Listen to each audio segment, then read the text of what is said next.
Good morning. I'm John Fortier. I'm the director of the Democracy Project here at the Bipartisan Policy Center. Thank you for joining us. We're here with an excellent panel to talk about something very topical, social media and the 2018 campaign. I'm going to say a few words of background. We at BPC are doing a number of events related to elections.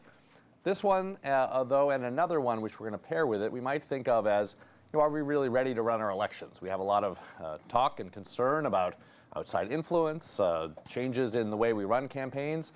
This today will be on social media, but we also have in October 11th coming up, a panel that deals more with the mechanics of voting. Are we ready to run our elections from an election administration perspective with representatives from DHS, secretaries of state across the country, and people from the Election Assistance Commission. So we invite you to join us for that.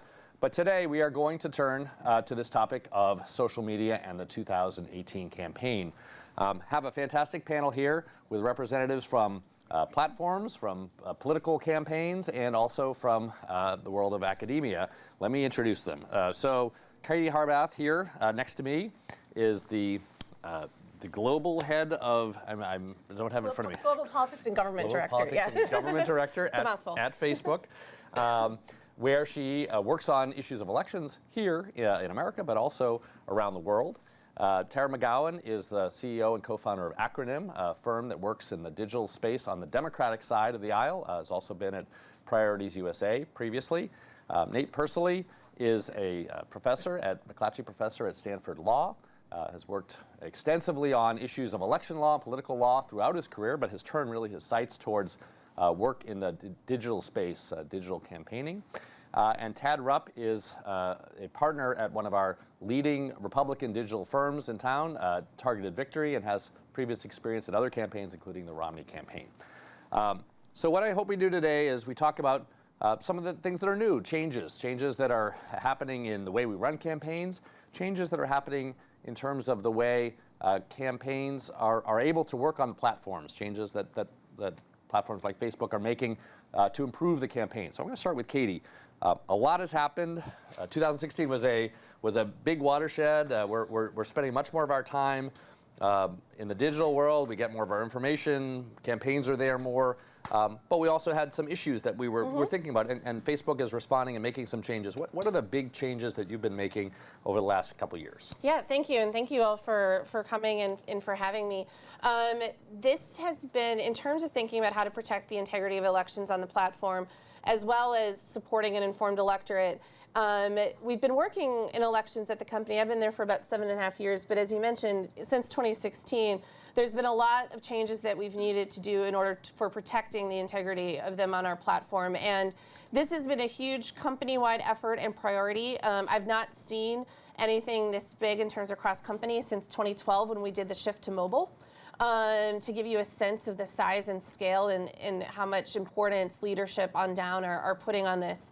I'm happy to dig into any of these 5 areas where we're really focusing, because each of them could easily be their own panel, but to high level kind of talk about what we're doing. One of the first things that we've been putting a lot of work into is how can we take down fake accounts. We find that when you think about people who are trying to disrupt the platform or bad actors, rarely are they going to be using their real names and their real identities in order to try to do that. Oftentimes they will be trying to use fake accounts or even having multiple accounts, which is against our terms of service. And so we find the more that we can do there, we help get to the root of many of these problems and prevent them from even starting. And so from October last year to March of this year, we have blocked over, I believe, 1.3 billion accounts from being created. Many of these blocking them at the moment of creation. So they never even get onto the site.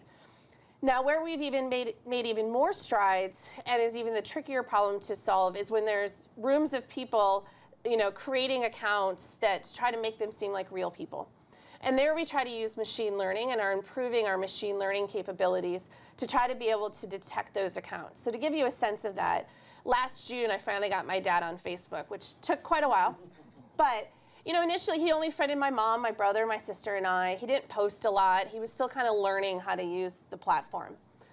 on the flip side, sometimes you see these new accounts, and if they're being created with the intention of trying to spread a lot of information quickly, they're going to be friending hundreds of people right away. They're joining hundreds of groups right away. They're sharing a ton of links. And those can be indications to us that maybe it is not an authentic account. And we should either put it in a checkpoint where we ask them to verify their identity, or maybe if we're confident enough, we just take it down completely. So that's the first step that we do when we think about trying to disrupt bad actors. The second is the work we've been doing around ads transparency. So we announced in last fall, and we launched it here in May, where if anybody wants to run a political or issue ad targeting the United States, they first need to get authorized. And what I mean by that is they need to give us their ID and the last 4 digits of their social so we can verify they are who they say they are to the best of our ability. We actually use good old-fashioned snail mail to send them a postcard with a code to their home that they need to go and put that in. After that, they're authorized. They can then run ads, but they have to add the paid-for-by disclaimer. And those ads go into a 7-year archive where people can see the range of impressions of that ad, the range of budget spent, as well as the age, gender, and location of who saw that ad. This has helped us. I'll get to some of the disruptions we've made here over the summer from where we saw foreign entities trying to have activity on our platform. But in looking at those disruptions, one of the things we did see is that they had tried to advertise, and this ad transparency product stopped them from being able to do so because they couldn't get authorized. The third thing we're doing is how do we reduce false news? And one of the key things that we've been doing there is reducing the amount of reach automatically of URLs that are linking to websites that are mostly ad farms. Because we find most people who are trying to spread false news across the internet are doing to try to get clicks and to try to get people to go to the website where there's ads and they can make money. We also are trying to automatically reduce clickbait. So these are headlines like "woman jumps in pool, you won't believe what happens next." Those types of things, and reducing that. What did happen? Sorry, no. Depends on what you either eaten by an alligator. It depends. But then there is also work we're doing with third-party fact checkers. We initially started it with allowing them to fact check URLs, and we announced, I believe it was last week, that we were also introducing photos and videos into that as well. And if a fact checker has marked something as false, we will reduce the reach of that content and also send a notification to anybody who may have shared that content. If 2 fact checkers disagree, we don't take that action then. Now, if a bad actor gets through all of those defenses, there's still other stuff that we're doing too in terms of trying to disrupt those actors.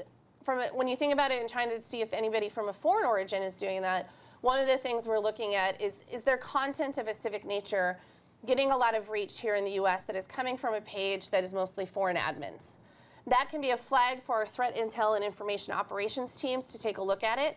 It could be a BBC article, just getting a lot of shares and getting a lot of reach, which is totally fine and okay for it to happen. Or it could be something else. And back in July and in August, we announced 2 different disruptions of pages and networks that we found that we were able to take action on that were of foreign origin, and they were not representing actually who they were in trying to do that. So they're trying to do it inauthentically. In addition to all this, we are also working across a lot of different partnerships, law enforcement, Atlantic Council. We have other third-party vendors that we work with to try to help us to share with us intelligence. And we are getting better all the time of what is the type of intelligence to share and information, and also across companies to try to get better at this. And then finally, the last thing we're also doing too is on the more civic engagement side and making sure people have the right information to vote. So this has helped people know when to register to vote, when election day is, who is on their ballot, and then after the election, who their newly elected representatives are. Great, thank you. I think we're going to come back to these issues with Nate in a bit, but I want to turn to Tara and then Tad. You're on the front lines. You are working with campaigns, with candidates, parties, groups who want to run advertising and want to get their message out. 2016 was a huge watershed. Every 2 years, though, we progress. So can you tell us a little bit about, maybe for the general audience, what were the big things that came about in 2016? Where were we in the penetration of using digital in campaigns? And then what's on your mind now? What's happening that we should know about that is happening in this 2018 campaign? Sure. Thanks, John, and thanks for having me, because I don't get often invited to bipartisan events, so I'm really excited to be here. Just to start, I started Acronym, which is actually a nonprofit organization, at the beginning of last year after the 2016 election, where I had run an over $40 million digital ad campaign against Donald Trump, unsuccessfully, obviously, at Priorities USA. And so I actually started Acronym to fill a number of gaps that I sort of identified as an operative that was working in progressive campaigns and organizations to run effective programs to reach voters where they spend their time online. And one of sort of the challenges that I identified in the work that I had been doing was that a lot of the business models of consultancies and firms, of which Acronym owns one, so we do this work on both sides. We run our own programs to reach and engage voters, as well as working with progressive organizations and campaigns through our company Lockwood, was that a lot of the business models actually incentivize a lot of reach and scale of buying impressions and ads to reach voters, and are less incentivized to innovate or think about how to actually engage people in the ways that we consume information online. And so I felt that the time was right for a very different kind of model. But what I would say about 2016 is I think that there was a lot of interesting investment and innovation on both sides when it came to reaching voters online. The winner always gets a little bit more shine, I would say. I used to work on President Obama's digital team in 2012, and I benefited from that myself, because we did a lot of innovation when it came to digital engagement and outreach. I do think that Trump's campaign in particular did invest more and sort of experimented a little bit more freewheelingly, if you will, and I think they had a lot less to lose at the time. I also think that some of the more innovative strategies and not okay or illegal ones that Katie is doing amazing work to confront were actually done by Russia, more so than a lot of Republican firms or strategists or campaigns. So we have been doing a lot of work to drive more innovation. The work that we do at my organization is really, really focused on how we can leverage digital organizing as well as advertising to make sure that the supporters of our candidates and our campaigns are using their voice and their platforms and their social capital where they spend their time and where they're living their lives, talking to their friends and family on text message, on Facebook, on Twitter, to really be the ambassadors and the messengers for the campaigns and candidates that we support. We find that messenger is often more valuable than message. We do a lot of testing work around that. And so I think there's a lot of innovation that's happening. I think that I would just take the headlines over Republicans sort of eating Democrats' lunch on digital with a good chunk of salt. So one, just to follow up, if you're a voter and you're in a place that your firm or others are targeting, what might you see that's different? Or is it, you hinted at you're trying to get people more engaged and more spreading the message themselves. Is that the big thing? Or what would you say from if somebody out here who doesn't know that much about what's going on in the back, but a voter who now is gonna be online and be seeing some of your work? What's sure. I mean, so there's a lot more. I mean, for starters, we essentially all live our lives online and on our phones now, right? I saw a tweet yesterday that I thought it was really interesting. I think it was from Ariana Huffington, actually, but it was that we used to say BRB whenever we were on instant messenger or email or text message, and we don't say that anymore, which is really interesting because we don't leave, which I think is really interesting. And the way that we communicate is really just intrinsic to how we communicate almost verbally and in our lives, and yet for a very long time, and still persisting in a lot of campaigns and through a lot of firms, advertising put on social media and the internet looks like one-way advertising that you would put on television or you would hear on radio. But on social media, you can engage with that, and there can be a dialogue and a back and forth, and there's more competition for your attention, your views, your time. And so you really do need to create content that is resonating with people and that also matches the moment on the news feed. So things that are really relevant to what's happening in the news cycle, that everyone's talking about, that there is active discussion on social media. If you are integrating your message, your candidate into those conversations, you're far more likely to get people's attention and their engagement. So I would say that's one major difference that I wish more consultants and agencies would heed. Great. So turn to Tad, same basic question, 2016, lay the landscape for us, then what's new, but maybe, following also up on what Tara has just said, I've heard from a lot of digital campaign people that the campaign world is changing. The old world certainly was a lot about TV, and the old set of consultants was very committed to that. And I think sometimes there's some frustration on the part of people in the new digital world. Maybe we're not moving fast enough. So maybe put it into perspective a little bit about not only what's happening in the digital world, but how we're changing from that older world. Yeah, I mean, I think a great lesson of President Trump's campaign on the Republican side is he blew up what were a lot of false assumptions for how you have to run a winning campaign. And I think they were probably things that held back Republican campaigns in previous years. And one thing I would caution the group, echoing what was said before, was, I was in Boston as part of the Romney digital team in 2012. We took a lot of flack for how we were compared to the Obama juggernaut and how we were outperformed. And I think, the landscape is changing so fast, and the tools are changing so much, and just the way voters consume information, that to put any party and say that you're far back or you're ahead, I mean, it's really easy to catch up and ultimately leapfrog. I think that's what President Trump's campaign did, is that they came from the side. They dropped out a lot of assumptions, and I think the lessons that we take now from campaigns in 2018, from 16, I think, our speed matters. The idea of you got to throw out the approval process that slows everything down. You have to teach your designers and creative people that they have to be super quick, and the media cycle is going to change on a moment's notice. So if you're not jumping on these networks and taking advantage of it, you're missing. And that's a structural change that probably happened. Was created in a vacuum of a lack of structure on the presidential campaign, but is really sort of, I think, both people are adopting, and I think is going to be the way moving forward. I think bringing more voices to the front, to the fight. I think social are great platforms with the idea of you want to have your surrogates, put money behind more people. You want to engage your supporters. You want to arm your supporters and really mobilize them with information to share your message, to not only, so it's not just your candidate who's carrying all the weight, that other people are validating that there's an echo chamber that's really sort of growing. I think leveraging the networks, Facebook and the others, that on at least the Republican side, because these networks weren't built for political campaigns, sometimes a lot of more senior people said, we have to continue to do what we do, and first party data and being stuck behind this 30-second creative. That's how a lot of campaigns were run up until recently. And now, really trusting that these networks are changing the ways that people communicate and consume information so much that you have to create your message so that it flows on those platforms.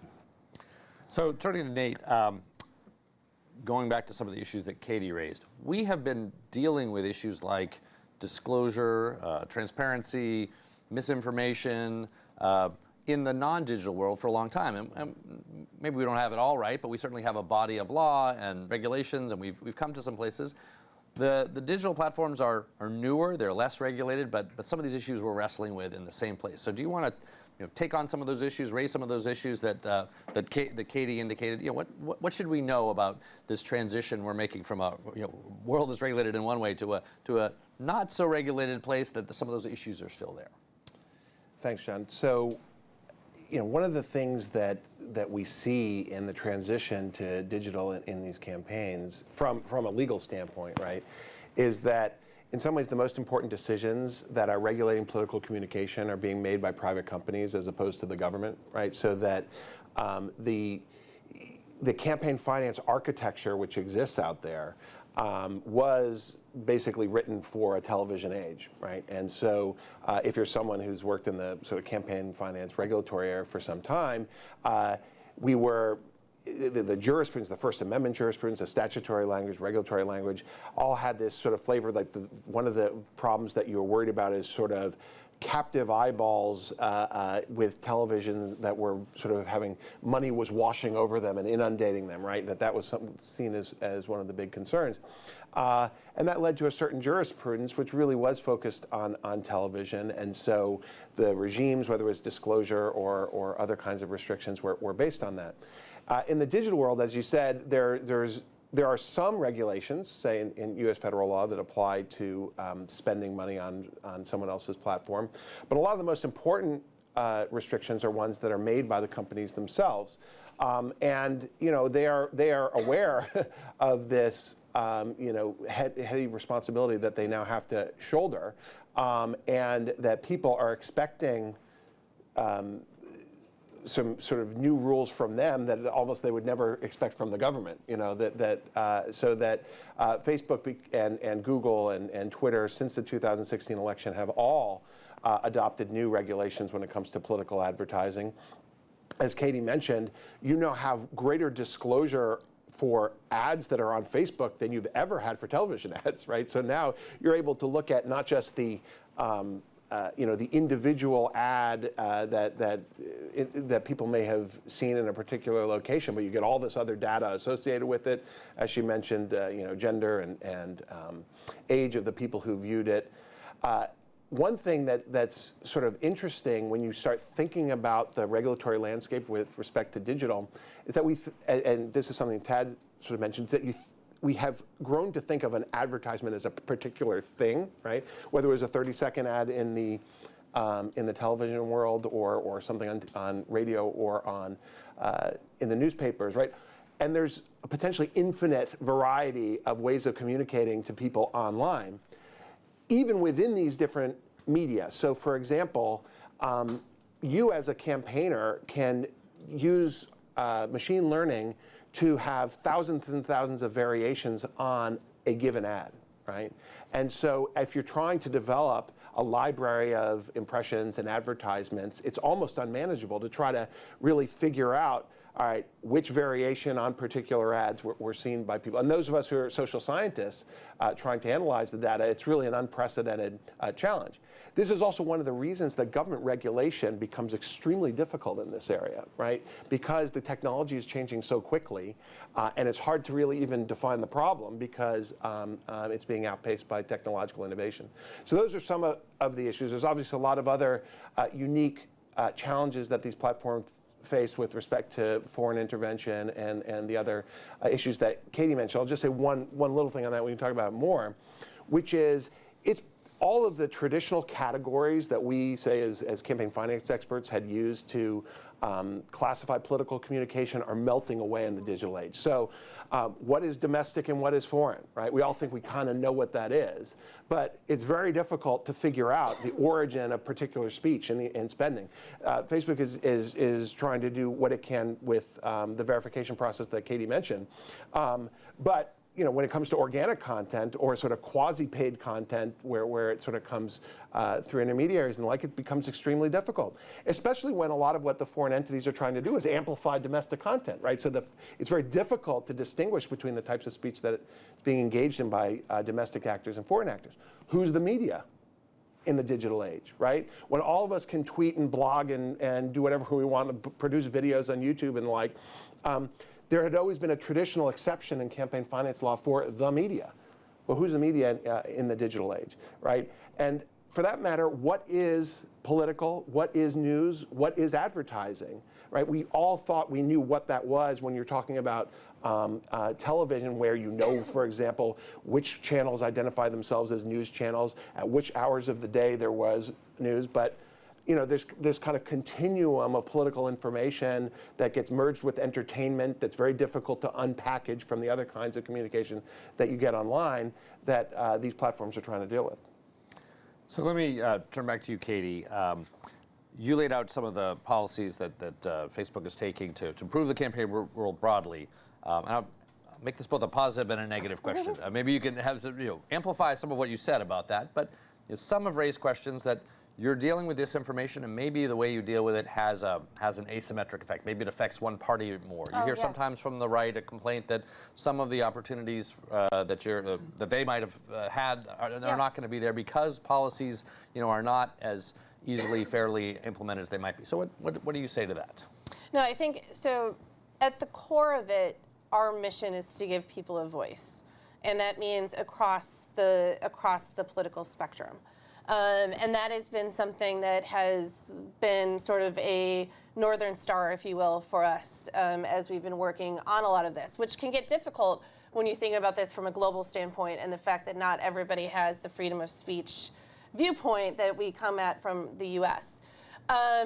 When it comes to, I think one of the things that we are trying to do better on is when we take action on our site, whether that is taking content down, whether that's reducing the reach of it, et cetera, of why we did that. Because oftentimes what we are actioning on, we do have community standards, and one of the things we did do earlier this year is publish more details about how we enforce on those community standards and what is or is not allowed, because we know it's a labyrinth of material of trying to figure out, and those lines keep changing too as we're thinking about things. I mean, think about the issues we had around the terror of war photo, and how do you think about nudity on the site, and how do you make those determinations when you're thinking about the scale of content that we have. But oftentimes what we're seeing is we're actually taking actions against behaviors, whether that's spam, people spamming and posting the same link over and over again in a bunch of different groups,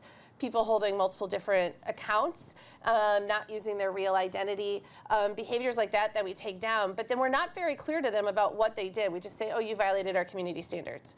And so one of the things we're trying to get better at is explaining to people about why we took the actions that we did, and that it was likely because of the behavior of that person or that entity on the platform versus what they were saying. But this continues to be it's something I've been focusing on a lot right now, of trying to help people to understand what the rules are on the platform, but at the same time not being so specific that we are telegraphing to the bad actors where the lines are and what the rules are and how they can manipulate them. It is a really difficult balance to find, and something we keep going back and forth on. So Tara, maybe I can ask you to think about how you interact with Facebook or with some of the other platforms, and maybe put it this way. The tools and the rules, right? They're giving you some new tools, and you're maybe have some new opportunities on these platforms, but also there are some changes here. How's that affecting you as somebody who's running campaigns? Deeply. Yes. Tell us. I have always welcomed and wish we would have more regulation. I think that the onus is on sort of all sides when it comes to these knots and these issues, in the sense that there is deep responsibility on the side of the platforms, as Katie has talked about, and they have been taking a lot of actions in Facebook in particular. One of the challenges around this with platforms self-regulating is that they're not all doing it at the same time in the same ways. So the advertisers and the organizations and the campaigns that are using these platforms to reach and engage their supporters and their communities, we have technical challenges, right? We are developing creative for these platforms. We are working on timelines. We are spending budgets down and things of that nature. And so that has become very candidly challenging in the past year, because each platform has rolled out their own regulations on their own timelines with their own nuances. I had to submit my passport and social security number to Facebook to be able to continue to advertise on the platform. That doesn't feel great either in the world of data breach. So that is challenging. I would also say that there is great onus on regulators. I would love for regulation to come from the FEC when it comes to political advertising, so the rules weren't different across all of the platforms. That would be a welcome thing. I used to joke with some of my colleagues years ago that we would love transparency and accountability in digital ads, because then we could show the competitive spending and get more budgets for reaching voters online, because that is what dictates how much money is spent on television. No one wants to be the campaign manager that didn't meet the budget of the Republican counterpart on our side when it comes to television spending. So transparency would be a welcome thing for us to play more evenly. I would also welcome campaign finance reform. That's a different topic. And then I think that there's also an onus on individuals because of the amount of information and misinformation that is out there now. And that's a much more challenging, I think, problem to solve, where people need to, also be their own advocates in understanding how to look for information and see if it's valid. So they do need to know. It's really difficult to see if a photo's been doctored. We shouldn't be able to see that with our eyes. So there is the onus on the platforms in that respect. But I also think, in this, I get very nervous and scared about the sort of how these lines get crossed now, in the sense of how we are influenced by the information that is given to us. And I think that is, social media can be used for good and it can be used for evil, and we have seen both in this world. And so the more that we can do to make sure that it errs on the side of good is really important, and takes all of us, I think. Great. Great. So, Tara, again, rules and tools, both tools that sort of are now you're able to use on platforms, maybe some interesting things, but also how the rules are impacting you. I think first as the Republican, it's probably not a surprise that I would have concerns about the FEC just because how they don't understand what we do and everything is changing so much. And all you have to do is just watch the congressional hearings over the last 2 years and how senators and members of Congress and their staff don't understand how things are changing, how to do stuff to write a law that goes out there. Absolutely. And so, yeah, and that's a huge problem. I think, to give everybody a real life example for something that happened this cycle, for a client of ours who was running for Senate, she had a launch ad, and it was a 3-minute long ad that basically outlined her bio and talked about the need to have more women in the Senate. And it was pretty straightforward. Not to pick on Twitter, but they're not here. They took the 3-minute ad, and because one portion of it, probably 3 or 4 seconds, mentioned Planned Parenthoods, somebody in Twitter who was reviewing stuff found and said that was inflammatory, sent back the ad to us as the ad placement firm and said, cut this part out and we can run the rest. Now, I don't envy any of the networks because I think that they have to, those are all part of the learning curves, and it's really hard to figure out because I do think that there are actors probably on both sides who are trying to bait the networks into making decisions so they can then go fundraise off of it. But that to me is something that was very, very troublesome that, I can't see a network kicking back a TV ad and saying, hey, if you take this 1-2 second parts out, we'll run it on the CBS station in Charleston, West Virginia, or wherever. And so I think that to me was where kind of a big problem was, and I think the networks have done a lot better job of figuring out, because you do have somebody calling balls and strikes, and whoever that person is and wherever they are, making sure that you apply that universally is very, very important. So, Nate, I know you have a couple of big topics you might want to take on, but since we've moved towards questions of regulating misinformation and who decides what goes over the line and whether there are political implications for that, do you want to take that on? Small question. No small. Yeah, well, we've got some other big questions, too. Let me say something that I think should be obvious, but that is something that when you think about the platforms and the internet has to be top of mind, which is that for the most part, they're not operating in the United States, right? Most of what they're doing is global, and they occupy a different position than any other comparable entity in the history of the world, right? In terms of the way that they are, their policies affect the free flow of information around the world. So that while it's very easy for us to say, all right, well, this is the problem because this is what's happening here, whether it's Russian disinformation or political advertising, like the policies that they adopt, while sometimes they are country specific, there are spillover effects that happen around the world. So when they think about a particular problem, they have to think about it in a global context, right? So what happens, what happens in the U.S. doesn't stay in the U.S., right? Sort of like Las Vegas. And so disinformation, right? That is a problem. I mean, that is as old as speech, and is not limited to the U.S. And the nature of the disinformation threat is different in different places, right? And so while it's comfortable to start sort of identifying and narrowing the disinformation issue in the U.S., particularly through the lens of the 2016 election, someone like Katie or her counterparts at the other platforms are thinking about, well, how does this change affect our decisions in Myanmar, Sri Lanka, or in Cameroon or other places, right? Where disinformation, leads to people getting killed, right? And they have to think about, let alone the fact that they're dealing with different legal regimes and different technological and capacities in these different countries. So that's something that we all have to think, and that's also part of the problem that the regulators are facing in individual countries, which is that it is very difficult to adopt the kind of typical campaign finance regulatory framework where a country kind of walls itself off and regulates its democracy in a particular way, right? They have to think about the fact that these platforms are international in nature. Now, on the question of how you go after disinformation, let me start as a first cut at this. We don't really even know the scale of the problem, however we're going to define it, and that's obviously the big problem, is how do you figure out what is disinformation?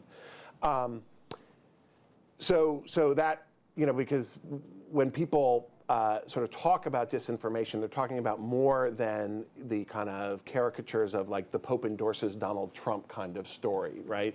That these, it's much more pervasive than that. And as you get farther and farther away from what is clearly identifiable false content, you then get into these extremely difficult political decisions that these platforms have to make, which often will have collateral damage on what we in the U.S. might think is kind of protected political speech, and which often will have disparate political impacts depending on a political party. And as I said, the way that they make these decisions here in the context, say, of Russian disinformation are going to have effects around the world. Most of the, say, Russian ads or the Russian activity online was true, right? Or was neither false nor true, right? Because it was sort of inflammatory and the like. And so we talk about disinformation as if it's this particular identifiable thing, when really we're talking about a larger sort of ecosystem problem, which is extremely difficult to wrap your arms around. They're also not all ads. Yeah, right. Yeah, it's organic other content. Challenge, and that's much harder even to regulate because there isn't as many actions taken. I mean, the volume of content is vast. Well, that's where you got to be looking at like how they were creating their audiences, because many of them would create these pages, then they would use ads to build up the fans, and then they were pushing organic content to them. So like, how can you be fighting this at all those different levels? And I think that's one of the things too. We're barely at the start of this conversation of trying to be thinking about all this, and we're trying to move very quickly while also still trying to have these conversations of, are there lines, what are the right solutions for this, et cetera? Because even thinking about going back to the ads that the Russians ran in 2016, most of them were issue-based and they were not illegal, because they were not mentioning a candidate or anything like that. And so, hindsight's always 20/20, but that wasn't against the law. No regulator was telling us to be taking that kind of content off of our platform, which is why we also had to include issue ads. We decided to include issue ads in our political and issue ad authorization. But defining what an issue ad, because all we can get from regulators is that it should be an issue of national legislative importance. That does not give us the detail of being able to judge whether or not an ad should or should not be included in this, and we've chosen to be overly broad. People can totally disagree with that if they want, but we have found that we need to be overly broad right now. Again, going back to those disruptions that we did in July and August, I don't know if we necessarily would have caught those if we not had been overly broad in including issues. So it's absolute trade-offs right now. So one of the areas I want to get into, which we've started to get into, is what is an ad, and that could be both. Is it issue ads? Is it candidate ads? But I think both Tad and Tara are hinting at you can pay for things and buy influence, which doesn't look traditional. It doesn't look like a video, or it doesn't look like a banner ad, which might have more corollaries in the non-digital world. What are some of the ways in which campaigns are using, I don't know, techniques, putting things up higher on people's radar screens, or using others to influence their friends, so things that maybe don't have corollaries? What are some of the things that you would say are trends that are ad-like? They're part of your campaigns, but they don't really look like traditional ads. Well, I would say, and it's important to step back and understand again that social media platforms in particular are where people are getting news and information increasingly, where they are communicating with their friends, sharing photos with their family, really living a lot of their lives on these platforms day to day. And so the same behavior that and the same sort of strategies and tactics that have been deployed through campaigns, advocacy, electoral, political, or otherwise forever are going to translate online as well as off. So organizing communities, organizing friends and neighbors to get out the vote, to register your friends, et cetera. So that behavior will also exist online in a way that is not advertising. And so when we talk about digital organizing, it's about building a Facebook group, or having a listserv across your email, or a group text, for instance, or peer-to-peer texting, and you're able to communicate with more people and organize them around an issue, an idea, an event, a rally, et cetera. And so that can also be used in nefarious ways, as we've seen. So that when I talk about things outside of ads, there's obviously organic content, but there's also organizing, and that needs to exist for the same reason freedom of speech exists on this. This is a platform of connecting individuals, and that's what social media platforms exist for. And so that's stuff. Yeah, I think one of the things we've seen grow a lot in the last year or so is kind of the real marriage of research and digital creative for social. And that is, I think Republicans and Democrats are both good. They're very, very good researchers that provide you with these binders and these books of information. And maybe one tiny bit gets into a television ad and that was worth it. So now the ability, for lack of a better metaphor, my company uses, it's about jabs and not haymakers. That basically being always on and always sort of these small things and the idea of you can win by sort of death of 1,000 cuts if you're able to continue to push the narrative, have good creative that people are going to engage with, and leverage these social networks. So I think both sides are doing that, and I think they'll continue to do it, and it'll get better and better. And I just, and another real life example that sort of falls into that murky area of not necessarily right or wrong, but how do you regulate it is, my parents are college professors at a small college in West Virginia, and there was a group in the summer that was really good at using Facebook, and they were a local group, but they were backed by a Democrat super PAC by putting out these ads that there was going to be a town hall and the Republican senator was going to be in your area, so come. And I know that my parents, all their friends were coming up to them and I was like, can you believe the senator's going to come here and we'll be able to confront her on Betsy DeVos or whatever else the topic was. It was totally not true at all, right? Like, I'm sure that group sent an invite to the Senate's office, but for all of us that worked in congressional offices, how many times do you do that? And so those are the sort of types of things that it was a smart move on their part. It sort of pushed the narrative. A lot of people then said, oh, why didn't the senator show up? But it's not exactly accurate or true. How would you regulate it? There's no dollars that went behind it, and you don't know the group that's sort of behind the post. And in fairness, it could have been a tactic to get that senator to show up, which would have been effective. And so coming back to Facebook, one, I mean, you're probably interested in working with people who want to use your platform to influence people and monetize that. On the other hand, you're potentially worried about the effects and regulating them and stuff. So non-traditional ads, it's a big category, but what kinds of things would you say about that and how you're dealing with it? Yeah, I think there's two areas that are really on top of mind for me that I think we're very much struggling with where to draw the lines and what's appropriate. The first is thinking about, Nate was talking about US versus global and stuff like that. Now, with our ads, with these ads transparency tools, yes, we are stopping foreign interference from happening in the election, but that means we're also stopping other foreign ads that might be legitimate. That means that foreign media, whether the BBC or The Economist or something, can't necessarily advertise into the US unless they're using a US entity. Should we allow the Israeli government to advertise into the US? What about Canada or Mexico if they want to talk about NAFTA? Because oftentimes we are in this tension right now where people want to have global conversations and have global conversations about issues, but keep their elections to just within their borders, and that is getting increasingly impossible to do. And so where do you draw those lines? And is it enough to say that it's around transparency and authenticity? And if, as long as Vladimir Putin is saying it's Vladimir Putin running an ad into the US, should that be okay? And we have not even begun to have some of those conversations. And I'll be honest, in thinking about regulation, I truly hope regulators don't just think this is like, let's just make sure ads have to have disclaimers and be done with it, because that is barely scratching the surface of how we need to be thinking about this. To the other side, I'm thinking about digital organizing. Where is it authentic and okay digital organizing? And where does it start to go into the not so okay area? Again, going back to the authenticity and the removal of fake accounts thing, I think that's one main thing. But should there be a limit of how much we should allow people to share a single URL across the platform? Where does that turn into spam versus just organizing and supporter sharing content across the platform?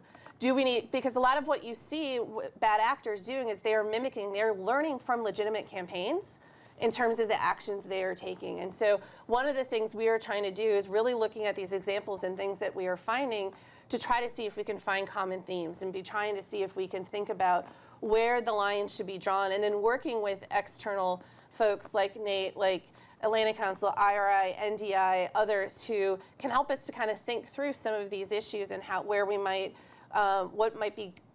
do want to draw that line. And we're going to make mistakes along the way. We're going to make judgment calls that then later on we're going to realize maybe we went too far or we didn't go far enough. So that's some of right now that we're just at the beginning stages of trying to think through how do we define that in terms of thinking about the amplification of content and organizing. Great. Want to weigh in? Well, let me just pick up a few of these themes. The first is, and we sort of said this before, what is in thinking about the categories that have been melting away, what is advertising or paid content versus what is unpaid content? Consider, for example, and this is less a problem on Facebook than I think on some other platforms, right? Now you're able to hire an army of bots or trolls, right, to communicate your message, right? The campaign finance system is completely unprepared for something like that, right? That you can create these automated accounts that can be used to target audiences on different platforms. I just learned a new word in Silicon Valley. It's called heteromation, which is, it's not, so we know what bots are, right? Which is computer code that sends these automated messages. They're more sophisticated, less sophisticated actors. Now what they're seeing is the use of bots to get individuals, actual people, to then surface certain content or to do certain things, right? So which is impossible for the platforms to distinguish, because these are actual people who are then being motivated by different types of bots in order to put up organic content, right? And so if authenticity is the line, this is actually authentic behavior by individuals, but it's motivated by these other kind of carrots and sticks that are being done by automated systems. So it's a brave new world. In thinking about like government regulation here, it is extremely challenging, right, to think about how to define the universe in a way that will have enough foresight to think about what the threats are coming down the pike. And so we, as you know, John, we published a report through BPC. Ben Ginsberg, who I see is in the audience, Bob Bauer, and I led this group of political scientists to try and come to grips with the changing campaign finance system here. And we noted the changing spending habits online versus TV and the like. But even to study this problem, right, as a social scientist, is getting increasingly difficult because the old categories that we were using are melting away. We talked some about international. I think we talked about it in particular, the distinction between domestic and international is hard to see here. But more broadly, you do a lot of international work too. The platform, Facebook is everywhere, and they have elections other places, sometimes good elections, sometimes countries that don't have good elections.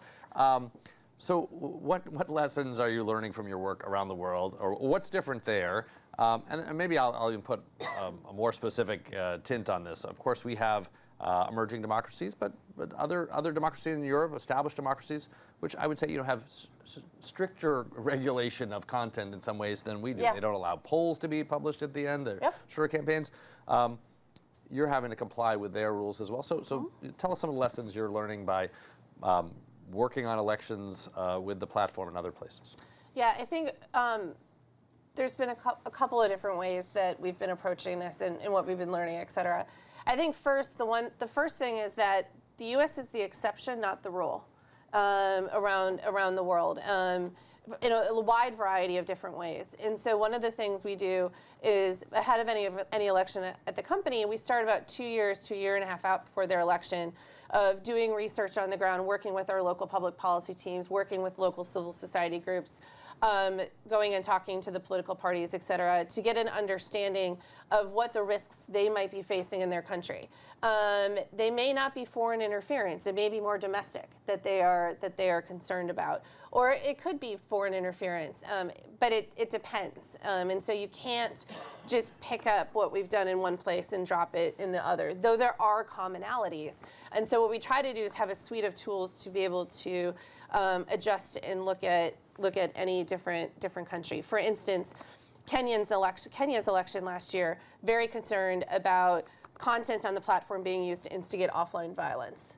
And so how do you think about and improve ways to surface content that could have hate speech in it that we then can try to make the decision of removing that from the platform or not? We made a recent policy change here earlier this year as well, is if there's content that through trusted sources we are told is a likelihood of instigating offline violence, we will then remove that from the platform. Now, there can be a lot of discussion over who's making, again, all this is judgment calls, but we're trying to think about the best ways of dealing with that. But we're learning from every election. Seeing the behaviors that people are doing, fake civic engagement's a big thing, whether it's, people having like farms or again, they just pay a bunch of people in another country to go like and share a piece of content to make it seem like it's getting a lot more engagement and is a lot more popular than it is. We took some of those disruptions in Mexico and in Brazil. Brazil's election's coming up here in 2 weeks, 2.5 weeks is the first round. We are learning a lot in terms of best ways of working with the election commissions and the government. Of learning for the German election at the end of September last year, we worked with BSI. One of the things they were worried about is the hacked Bundestag emails getting leaked right before the election. And so how do we work with them on what those rules are, given, like you said, they have different blackout periods and different rules around all this. We're struggling with this right now with rolling out the ad transparency tools. We've rolled them out in the US, in Brazil. It's the first time that campaigns can even advertise online in Brazil, and we've introduced this new tool, which is an interesting and different place to be, because we are not forcing them to do it, but it's the electoral courts that is we've provided them the tool. We require them to authorize and then add the disclaimer, but we as Facebook are not doing anything to force them to add that disclaimer. It's the electoral courts and the electoral authorities, which in all honesty is the way we'd prefer for it to be. But that's what's going to be interesting. Now we're thinking about other countries that are having elections that maybe don't have even very much campaign finance law, or are in different places. And so how do we think about that? And then again, going back to that question of what do you allow globally in the global conversation versus in those different countries. So those are a couple of different examples, but I think we're learning more how to work with different partners in governments on information sharing. We're using it to help us identify the types of activity that people might be doing and new ways that actors might be trying to disrupt the platform. Because our big thing too is we want to make sure what happened in 2016 doesn't happen again, but that we're also looking around corners. Because one of the things too, as an example, a lot of these actors are getting much better at hiding their actual location. Whether it's through VPN and other things, we're getting better at detecting that, and they're getting better at doing it. So, we still have Nigerian princes asking us for money. They're just doing it in different ways. And so we've got to be, looking at all these different elections, we're able to learn from those to keep improving our defenses. Great. Can I just jump in one small thing here, which is just from the international, comparing the U.S. to other countries, right? What the platforms are confronting in trying to sort of wrestle with these different, not just regulations, but regimes is, so in one respect, right, the conceptions of free speech, right, in these different countries are quite different, right? And so the more libertarian view that we take in the U.S. is very different than the way that they, treat electoral speech in Europe, as you said, blackout periods and the like. On the election regulation side, at least in many of these other countries, there is one person that Katie can deal with there, right? We don't actually have, right, a national election authority here. The FEC, is an institution that's designed to fail for many different reasons. but that whether it's election security or political advertising or the like, or thinking about emerging threats, right? There really is not a single. We've got 10,000 different jurisdictions basically that are in charge in the U.S. Provides an incredibly difficult challenge to Facebook and the like. Katie mentioned or hinted at this effort that Gary King at Harvard and I are leading with this group called Social Science One, funded by the Hewlett Foundation and a coalition of other foundations to try to make social media data available to the social scientific community to really study these problems, right? Because one of the, as I said before, we don't really even know the scale of some of these problems and challenges or how the different policies are coming into place. But this is, I've been going around the world for over the summer, assembling these meetings of social scientists, really to hear what their concerns are. And each country has really different challenges. As Katie talked about, what do you do with government speech, right? Where you have these different regimes that are using the platforms in ways to communicate their political message and to affect their electoral outcomes, let alone these cross-national influences and these different speech regimes where governments are sometimes taxing the internet or taxing or holding people accountable for WhatsApp groups or Facebook groups and the like. So very different regimes that they're dealing with in different countries. And I think one thing too that's also something that we're trying to think through the best ways to handle is what people inside a country might think is okay and what they're concerned about versus what folks outside the country think about what's happening inside that country can be two different things. And so trying to solve and think about both of those when there are disagreements over what the best approaches might be is also an interesting challenge when most people are coming at it from within their own country. Most people are not thinking about it from a global perspective.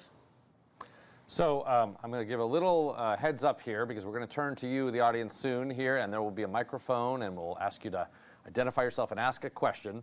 But while that microphone is getting ready, I'm going to go down the line and just one last chance for everybody to put in something. So here's your chance to say, what's one last thing about the 2018 digital campaign that we should know? So why don't we start with Tad and work our way down? Yeah, I mean, I think we covered a lot, right? And there's different pots. There's the global regulatory realm. There's the what sort of strategists like us are doing. I think Tara will agree that even on the digital side, for both Democrats and Republicans, there's only a small sliver that are actually dealing with the tech platform placement side or dealing with that, and that's a huge part of this.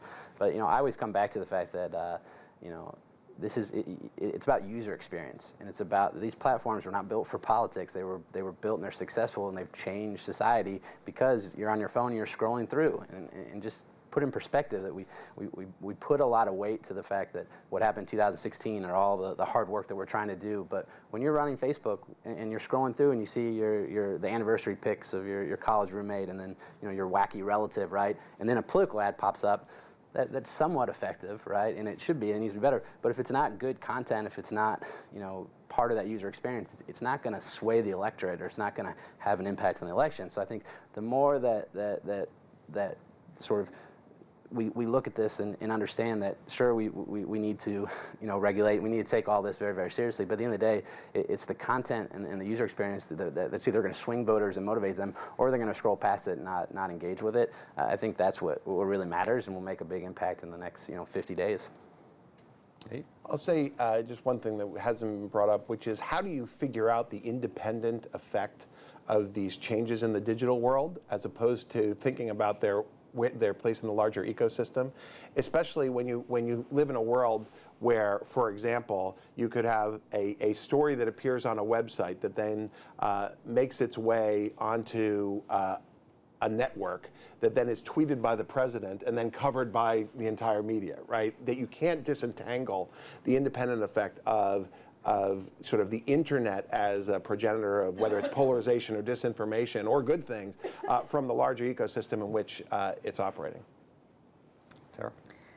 I want to try and end on a positive note before we go to questions. I think that the platforms are not going away. They're going to be part of our lives. There will continue to be more of them. And as technology evolves really quickly, our sort of approach to how we handle them and how we consume information on them, how we provide information to people on them has to evolve as well. And I think one thing that I've been optimistic about, actually, and sort of the only silver lining I could find from the results of the 2016 presidential election, is that there is more interest both from people, from citizens, as well as from the parties and elected officials in understanding how this technological world and the way that we exist within it is shifting, and it will be slow, and there will be mistakes made on all sides. But I really do think that if we can also use these platforms to push out accurate information and provide people with the information that they are looking for and compete with the false information, that will help. And that's not just about outspending Russian bots or anything of that nature. It's really just about just accepting finally that this is where the majority of people are spending their time. And so I think that is long overdue recognition, and I'm hopeful that with that we can start to actually address some more of these complicated problems. I too want to try to end on a positive note. My goal and hope is that the pendulum has swung over here where we're all thinking about how we deal with these integrity problems. But there is a lot of good that you're seeing still in terms of people wanting to engage on these platforms. We've had 18 million connections between people and their elected representatives on Facebook through our town hall platform. We've seen that we've helped 2 million people register to vote in 2016. And so I think that what my hope is that over the next 5-10 years, we are going to find ourselves in this equilibrium where we are going to have to make sure we're doing more to stop the bad, and still allowing the good. And I truly do believe we will be able to find that equilibrium again. It's just that for so long, I think we all had a very utopian view of what the internet could do and the good of it, that we hadn't been paying enough attention on mitigating the bad, and that's what we're focused on right now. Great. Okay, as I said, we are going to turn to you in the audience, and we have some microphones, so the floor is yours. Yes, and the microphone's right there. Hi, my name is Alex Yanevsky. I'm with the Voice of America. I have a question for Katie. You brought up the issue of the fake news, right? And as a journalist, for example, from personal experience, for months I'm trying to get in a verified account, and it's like impossible. And because, again, I'm always working in the field, and it is important to bring people facts. And the second thing is, the second question, Katie, would be so how I can solve this issue particularly. And the second question is, based on, again, 2016 elections, you know, and now we're approaching to a new elections, what do you think the social media should do in respect to stop sharing, again, fake news and all the bad stuff that's coming with it? Thank you. Yeah, absolutely. In terms of your first question, we've got a variety of ways, and I totally understand why it can be confusing in terms of requesting the verification and stuff. So let's either try to grab each other afterwards, or you can send me a DM on Twitter. I'm not hard to find on the internet, shockingly. So happy to try to look into that specifically. I think on false news, this is an area where, admittedly, I think we are only in the very beginning of trying to think through how to handle it, because as I think Nate or somebody was mentioning, it's easy to know and be able to say, if you see a headline that Tom Hanks is dead, to know that Tom Hanks isn't actually dead. That's pretty easy to verify. It gets very trickier much quicker when it comes to because a lot of the content you see, there may be some truths and then there's a falsehood. And so it's kind of a mixture. And how do you think about that? And I know back in my days when I was in the political operative world, you could have two different sides saying two opposite things and have facts that could back up both of them, but they lack context perhaps, or they're self-selecting what can back that up. So what we're trying to do is we're working with independent third-party fact checkers through the Pointers Fact-Checking Institute that are approved by them. And they are the ones helping to make the decisions of whether or not something is false, mixture, or true. We are also trying to do, if somebody has shared that content, we send them a notification that a fact checker has said something that you shared was not true. And if people still try to share it, we give them a warning sign of that. Now we get the question, why didn't you just take it down? But when you think about going back to sort of, giving everyone a voice and sort of free speech standards, we believe you have a right to say whatever you want to say. If you want to say the sun rises in the west, you can, but you don't have a right for us to amplify it. And so how can we be thinking about that? And then the final thing is, what's the right way to give people context and have them to actually be open to hearing and thinking about different viewpoints? Initially, when we started this work, we were doing this big red disputed flag. Turns out that just made people believe the news even more, and believe, especially if it reinforced their preconceived notions. And that there's been some research that shows being a little bit more subtle in terms of the different types of content and perspectives that you give them might be easier. But this is something not just us are struggling with. I think a lot of people are struggling with, of how do you get folks open to hearing different perspectives and actually changing their minds. Actually, can I follow up with a pretty specific question? So how do these either pieces of information or ads get in front of fact checkers? Do you have people just from people reporting, or you're watching out for things? Is ads different? So how do they actually get there? We use a lot of different signals, because the other thing too is these fact-checking organizations are small. So we need to try to think through how can we optimize best to scale, or to make sure we're getting the content in front of them that we think is most likely to potentially be a hoax or be false, but then also how do we amplify the work they're already doing. So there's that initial work I mentioned that we do automatically, looking for clickbait headlines, links that go to ad farms. Our machine learning has been able to classify, and look at a lot of the pieces that have been marked false or have been marked as hoaxes, to try to learn commonalities between them, to be able to surface that to the fact checkers. We do look at reports from users that mark it as false news. We also look at if a lot of people are writing in the comments, this is fake, this is false. this is not true. That can be another indication to us for it. But then we also ingest, like the fact checkers are also doing their own work too.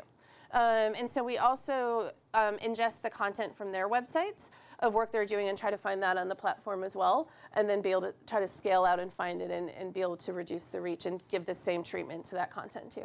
Great. Okay, why don't we go right here, front. I'm Kumar, and I'm unaffiliated.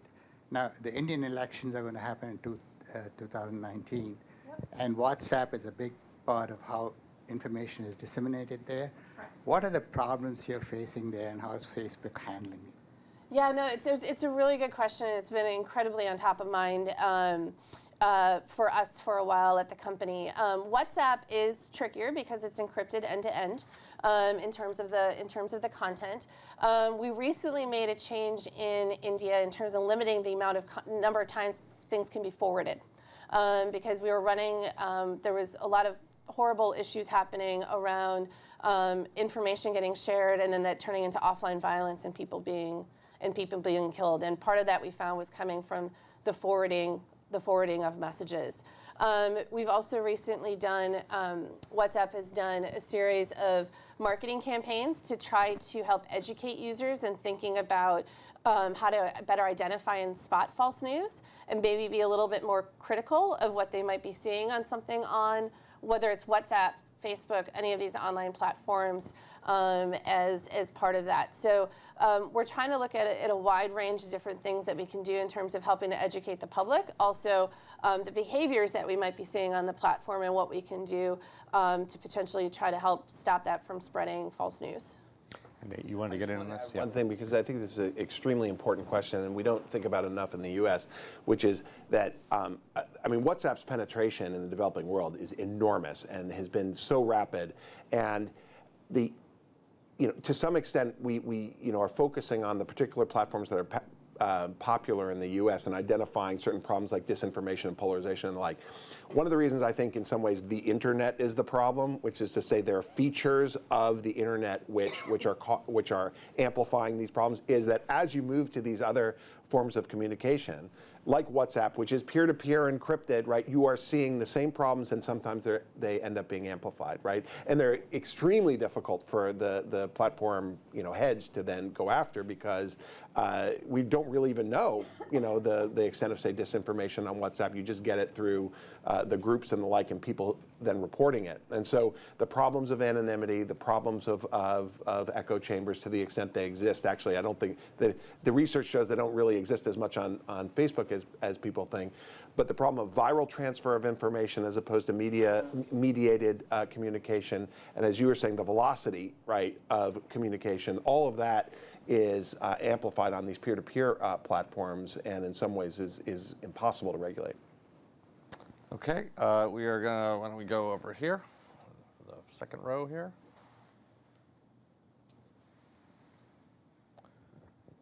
Hi, I'm Chris McKenzie with Congresswoman Sewell. I was wondering if there's one policy change that you would recommend Congress take action on in order to stop the foreign interference on our social media platforms during elections. What would that be? And that's for the whole panel.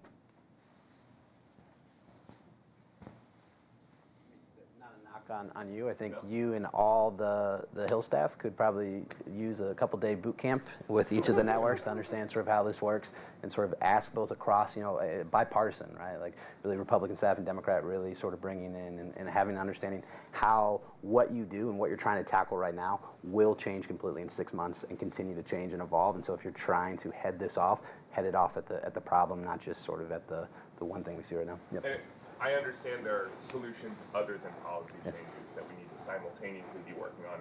I'm just wondering, from a policy perspective, what can Congress do? I'll say one thing. Establish some kind of entity that is responsible for this problem, right? You start there. And look, there are real speech implications, right? You're not going to have a White House Office of Information Integrity, right, that's going to be started in the United States. But to have some body that is responsible for the problem of foreign intervention in elections is absolutely a prerequisite to whatever else would come down the pike. And this This wouldn't eliminate everything, but campaign finance reform actually would make it easier to regulate if nobody could spend money to influence elections outside of campaigns that were deeply regulated.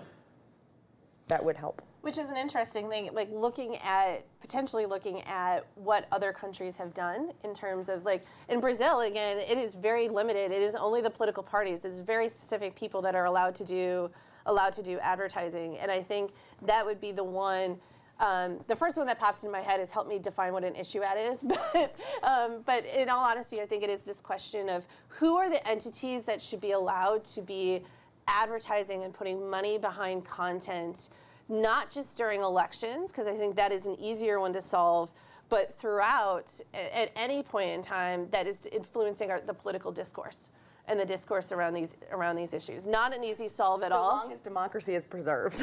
But that's right. But that's the ultimate question we're trying to grapple with, and what that means. I didn't say it was going to be an easy policy solution, but that'd be one.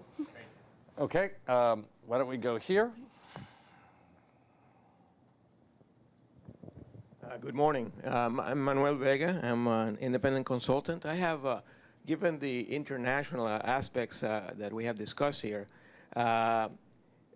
basically the question is three questions. Does the current situation require the platform owners to have representatives in each country?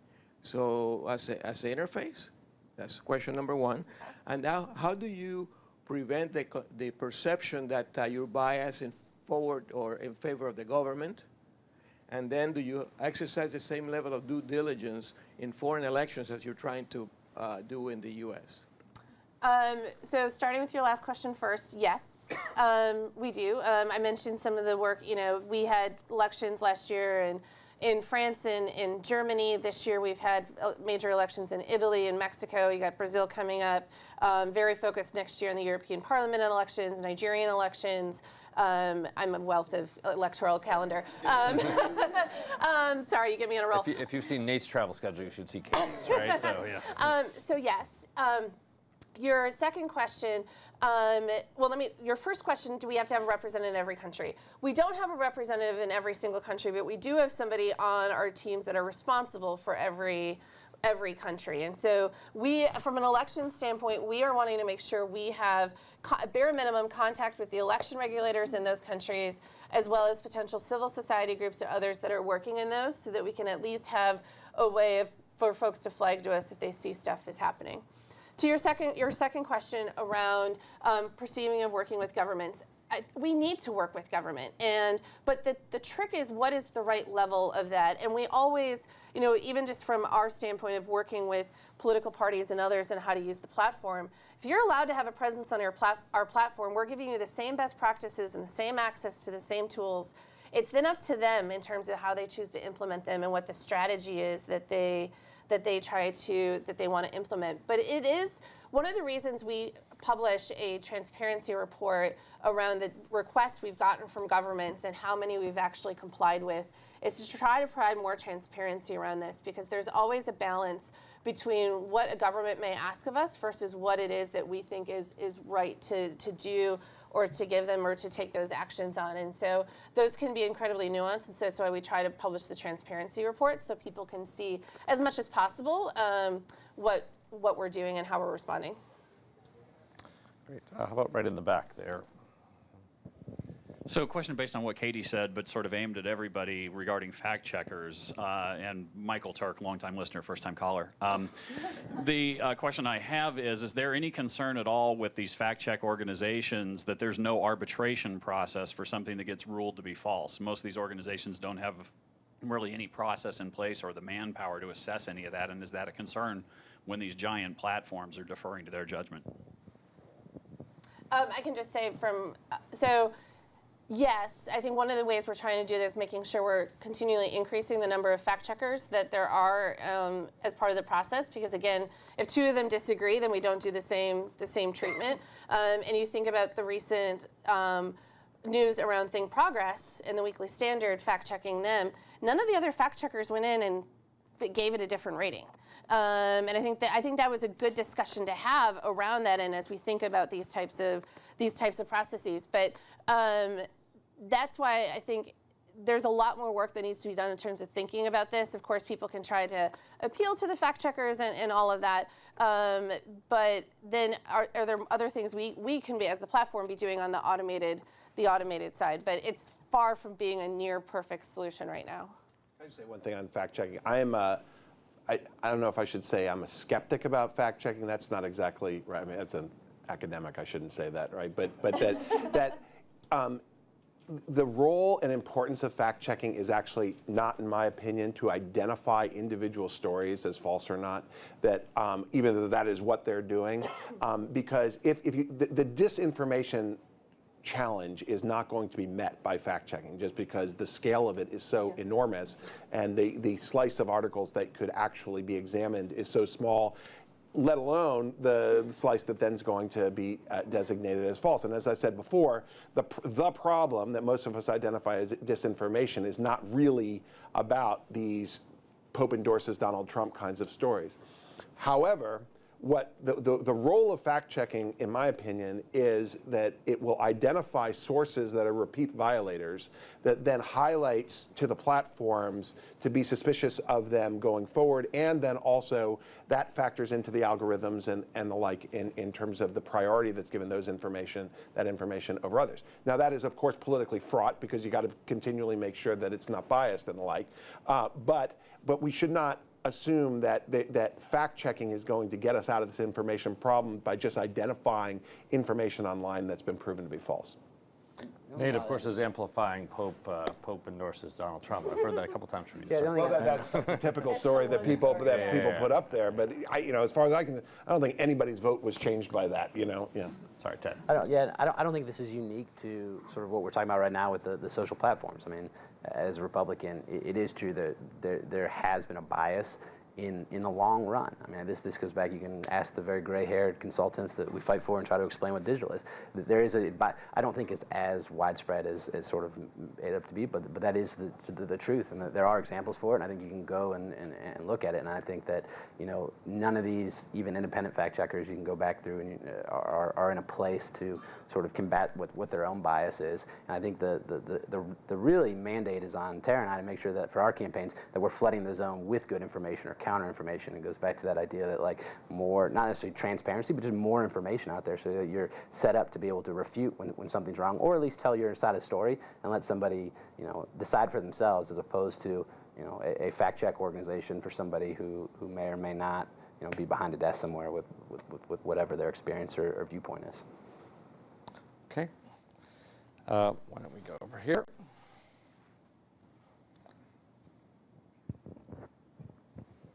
Hey, I'm Chase Gunner. I'm a tech reporter. You all have talked about some challenges on social media platforms that have been made, or some of the challenges that have been addressed since 2016. But you've also acknowledged we're still at the start of finding out how to handle this. And some of the most effective ways to spread information are the hardest to address and not necessarily illegal. So in the absence of new legislation or regulation, what's your level of confidence 2018 is going to be substantially different when it comes to potentially being exploited than 2016, and what still needs to be done? I like how everyone's heads just turn this way. So I think this problem's not going away. This is we've been calling it an arms race, and I think that it is. And so I think it's going to be hard. There are many things about 2018 that are different than 2016, let alone the fact that we don't have a presidential campaign happening. And so I really think we're not going to really be able to know the effect of the changes that we as platforms or others have been making, honestly, until even start thinking about those till after 2020. And as we go into this, I think this is a very first good milestone for us to be looking at this and understanding. And there was a recent study out of Stanford that shows that we have reduced the amount of false news that is on the Facebook platform. But this is going to be a continuous thing. I think where we need to continuously be getting better is, I've talked about a lot of these policy challenges and trying to figure out where we're drawing the lines on what behavior is allowed or not. We need to get these ads transparency tools rolled out in more places to really understand the impact of those, and continually be studying and understanding the different ways that actors might be trying to exploit the exploit the platform. And so this is always going to keep being a continuous thing for us to try to figure out. Add that on the Democratic side, at least, it's more conversational. Campaign staff and leadership and committees, this is a topic of conversation. There is more language and sort of protocol to be able to, when you see something, say something. And also bringing that to volunteers and supporters and staff of campaigns so you can more quickly identify things. I think that there needs to be more rigorous sort of education and training around what you do when you see something, because you don't also want to elevate it on the platforms. That's not usually a smart move. You want to figure out a way to raise a flag so it ends up getting fact-checked or taken down, et cetera. But that helps because I personally feel far more aware now, and actually the Facebook Transparency Archive is helpful in that, where we have a better sense at all times, I think, of what messages are moving in certain races. If you're paying attention and you're applying social listening, you can't see everything, certainly. But if something starts to gain traction, the odds are good you're going to hear about it. And the second you hear about it on local or cable news is when it's already done the damage. So you have to be able to really identify that early, and I do feel like we have gotten smarter on that and have more tools at our disposal, but again, it's not perfect. So your question is, so to what extent will the problems that we saw in 2016 be replicated, in 2018? Are we, as a country or the platforms, going after it in the right way? So we still don't really know the scale, I think, of the problem, and all of us disagree as to what maybe the problem would be here. And I'd say what I see 2018 being is kind of a testing ground for what 2020 is going to be. I would, as consumers, I would be skeptical, or you should have caution with any news report that says, X millions of people have been exposed to some kind of disinformation. Because the truth is, on the internet, millions of people have been exposed to anything, right? The thing about the internet and researching the internet is that if you want to find any problem, right, it has happened tens of millions of times, right? But that's also because we have like trillions of interactions that are happening every day. So I think that in terms of the magnitude of the problem, however we define the problem, you're not going to see as much in 2018 as you say might have seen in 2016. But the area of focus is, all right, this is the training ground, right? The experiments are being done now to see what might be perfected for the presidential election. I think ultimately the best defense is the voters are at least aware of this. Most voters are. I think that this is out there enough that it's nothing that Katie or any platform can do, that people have to sort of go. And the sliver of the persuasion audience, or that mobilization sort of off-year election audience that'll determine these races in an off-year, I think they're probably aware of it as well. And so this idea that a funny meme that maybe gets 100 impressions is going to swing the election one way or the other, I don't think that that's going to happen. But I think more education, I think more voter engagement, and frankly, voters now have access, because of their smartphones, because of these networks, to more information than ever. And as much as we've talked about that being a bad thing, it's a good thing as well. I would also say that it would be helpful if our president wasn't undermining the news media as much and saying that you can't trust it and that it's fake news, because that is really problematic. Because then people are also retreating into their own ideological or identity-based messaging that is fed to them. And even if you have fact-checking or you have campaign finance reform, et cetera, you're still going to be able to tap into people's fears and anxieties and different things with messaging and propaganda. And so without trusted resources and by disparaging the media, I think that's really problematic. So I know that you, the audience here in the room, and those watching us from afar, are politically engaged, and you're living lots of your lives online. So with you, I would like to thank the panel for an excellent and very educational look into what's coming up. Thank you.